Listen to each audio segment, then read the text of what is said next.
Earlier this morning, I spoke with Senator Marco Rubio, and I began by asking him about his second-place finish in Nevada. Well, we always want to do better. I lived there 25 years ago, 30 years ago, and it was a great experience. Obviously, the city and the state has changed a lot, and we love coming back. We have a lot of family members there, but we always want to do better. We worked hard at it. We feel good about our second-place finish. Of course, you all want to do first, but this is an unusual year, and the Nevada caucus, of course, is a little different than any other vote we'll see around the country. It's a new experience for them. They had a lot of people turn out, and a lot happened there. So, you know, I congratulate Donald. He had a good showing, but we feel good about our showing. We picked up some significant number of delegates there, and we move on to the other states. We have a big week next Tuesday.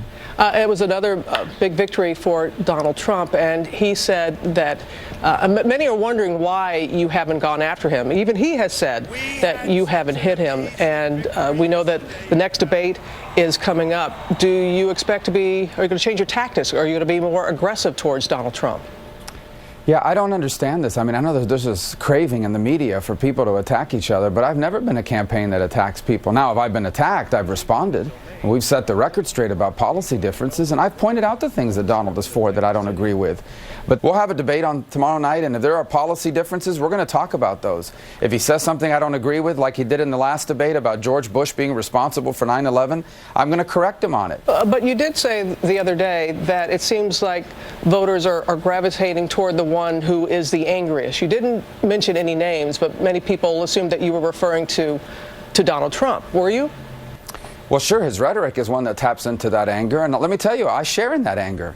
It's one of the reasons I ran for the Senate 5 years ago. I was really upset about the direction of our country and the inability of the Republican Party to do anything about it. But anger alone is not going to solve our problems. You also have to know what you're going to do about it. And I think if you're running for president, voters deserve to know exactly what you're going to do. And Donald hasn't outlined exactly what he's going to do on any issue. He tells us what the result is going to be, but he refuses to explain how it's going to happen.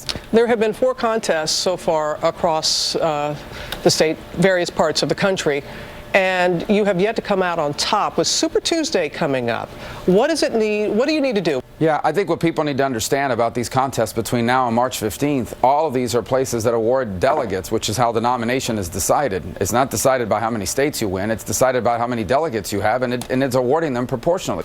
By the time you get to March 15th, now you're in some big states like Ohio and Florida that award all their delegates at once. That's where you have to start winning states, and we feel very confident about where we're going to be come March 15th. As you said, you picked up 5 delegates yesterday, and you really picked up many more key endorsements from the establishment. But we've seen with both Republicans and Democrats that voters aren't really embracing the establishment, politics as usual. Are you concerned that being that type of backing may actually work against you in your campaign?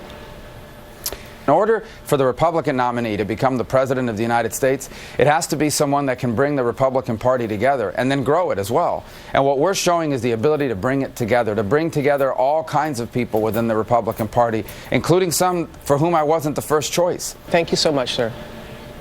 Thank you. Thanks so much.